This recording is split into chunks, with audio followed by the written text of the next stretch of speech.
everyone, welcome back to my channel. In today's video, I will be ranking all of the biomes in Disney Dreamlight Valley. If you do not already know what Disney Dreamlight Valley is, it is a cozy life sim adventure game in which you inhabit this valley and help to save all of the Disney characters from something called the Forgetting. If you are interested in checking out the game, I'll be sure to leave the trailer in the description below, and if you do not know what a biome is, all of them are currently listed right above me. A biome is basically a section of the map that you unlock by purchasing it with Dreamlight. And lastly, in terms of how I want to do this tier list, I will be basing it off of certain crops that you can buy in each of the biomes, the general art style of each biome, and how often I visit them. And without further ado, let's get started. Alright, so starting off strong with the plaza. Now the plaza, I feel like it's very important.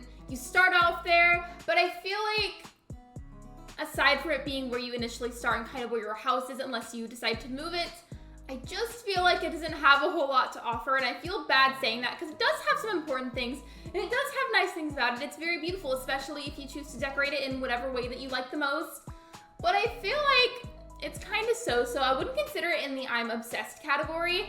I feel like it would be more like in the amazing category, or like it's okay. Like it's kind of so-so, but it's definitely not down here whatsoever. I feel like I need to put it in the it's amazing category just because it is where we start off and there are some important, wonderful things about it, but I wouldn't say that I'm obsessed with it, and you can't necessarily buy crops there either, which is definitely kind of ticking off a few points, because if you could buy crops there and you could make good money off of said crops, I'd probably put it in the I'm obsessed category, but since I can't, I'm gonna put it in the it's amazing category.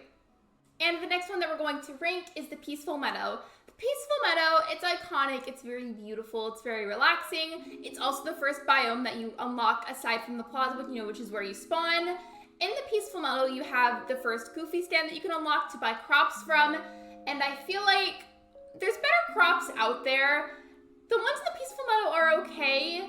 They could be better though, and I do feel like without decorating, just excluding like all like the rocks and the night thorns, like once all of that's cleared, I do feel like it's a very chill place to be. It's got a lot of potential, but there are biomes I prefer, and I feel like I might get a little bit of hate for this and/or a lot of people disagreeing with me, but I feel like the Peaceful Meadow, it's okay. I'm gonna put it under the plaza, and you're probably like, well, why would you put it under the plaza? Like, the Peaceful Meadow is technically speaking the first actual biome that you unlock because you don't spawn there.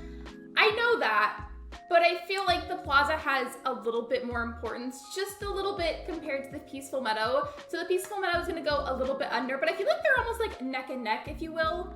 The next one that I want to rank is the Forgotten Lands. The Forgotten Lands, I have a lot of mixed feelings about, and hear me out. Please hear me out on this one. As of right now in the game, there is currently not a quest that you can really do to get rid of the fires in the Forgotten Lands, and if you don't know what I'm talking about, basically in this biome, there's a bunch of tiny little fires scattered all over the ground there, and you can't really get rid of them as of right now. They get in the way. It's super annoying whenever you're walking around, especially because it's so dark in there, you can't really see very well, aside from those fires that are kind of lighting up the area for you. But I will say, the Forgotten Lands sell pumpkins, and pumpkins are like one of the best things that you could possibly just buy in bulk, even though that does get expensive, unfortunately. But it's worth it, because if you buy them in bulk, plant them, harvest all of them, and sell them immediately, it gets you an insane amount of star coins, like an absolutely insane amount of star coins. It is so worth the time. But for like the biome itself, it bothers me. It's so dark, and the fires get in the way. It's kind of hard to navigate. And for somebody that does also play a lot on the Switch, given I play on PC as well, but I do play a lot on my Switch, I find it very irritating to navigate. So while the pumpkins are a nice shining factor, I feel like it's kind of like lessening the quality of it because of how the actual biome itself is designed and laid out. So I have a lot of mixed feelings, and had I made a tier that was in between it's amazing and it's okay, I feel like that's where the Forgotten Lands would go, but since that doesn't really exist, I'm having kind of a hard time because I love that the pumpkins get me so much money. Like, I am just farming them all the time now. I could easily put it in the it's amazing category just because of the pumpkins, but it's not the only factor. There's other things about it too. So I'm confused. I don't really know where I want to put this one actually.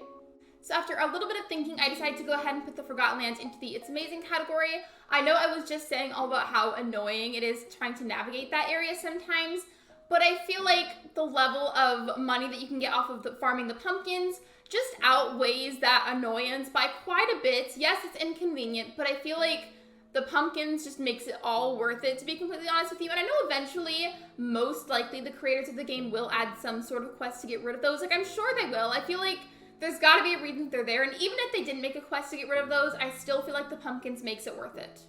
The next one I'm going to be ranking is Dazzle Beach. Now, I do feel very guilty about being so negative about this one. However, I don't hate it, and I wouldn't put it in the ew category, but I will say, yeah, it's cute.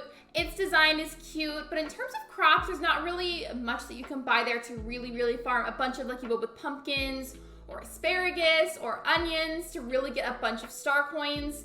So yeah, it's cute, but it's pretty eh. I'm gonna put it in the meh category, and I feel bad about that, but it's true, because I don't hate it. I wouldn't want to put it in the ew category, because I don't feel that way about it, but I wouldn't consider it worthy of the I'm obsessed category, the it's amazing category, or it's okay. I feel like it's just barely liked enough to not be in the hated category. I'm sorry, but that's how I feel. And before I get into ranking the next one, I just was thinking about something. I'm like, what if I end up with nothing in the I'm obsessed category? I honestly might. I mean, I could go back and also shift a few around, but I'm thinking about that. I'm like, what if the I'm obsessed category is just empty? I don't know. We're gonna have to see. And the next one that I want to rank is the Sunlit Plateau. So the Sunlit Plateau, in terms of its art style, the way it's laid out, the way that it looks, etc., I find it very beautiful. I love all of the tones, and I find it really easy to navigate. I don't really have a whole lot of complaints there. I find that there's plenty of room for growing crops. Again, no problems in that section either. But more so specifically when you buy seeds from there, I feel like there's better seeds out there that can sell for a whole lot more if you're looking to really get a bunch of profit rather than grow some for maybe like a cooking recipe, for instance. So there's definitely better seeds out there, but they're not that terrible. Like the soya seeds, I feel like that's good for like a smaller amount of income, not necessarily in bulk like the pumpkins or maybe like asparagus or onions.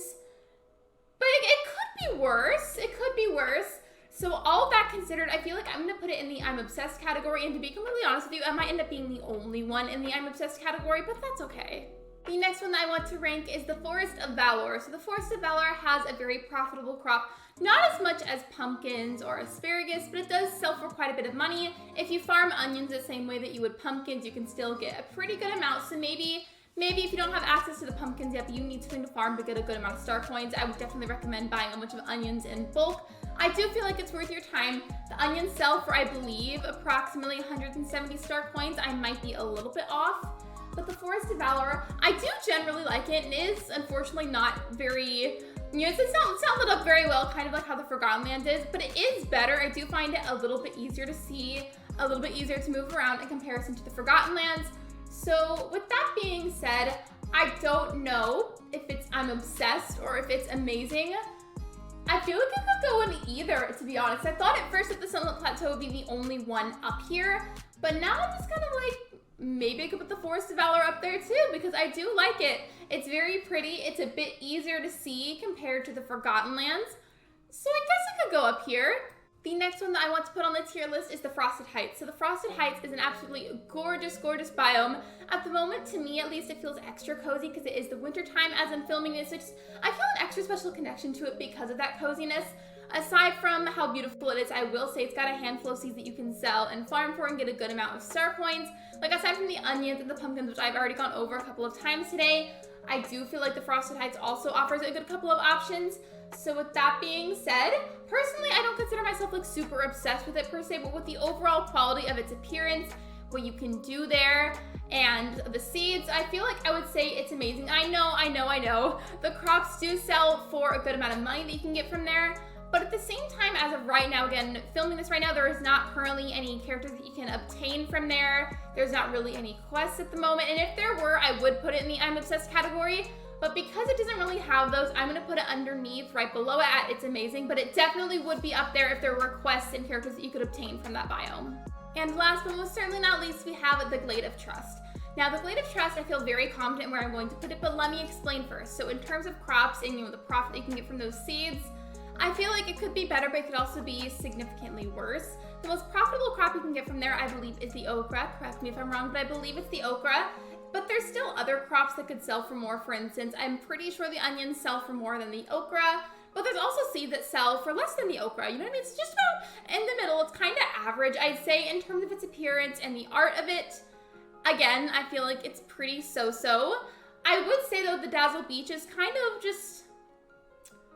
It's a little bit underneath the Glade of Trust, to be honest.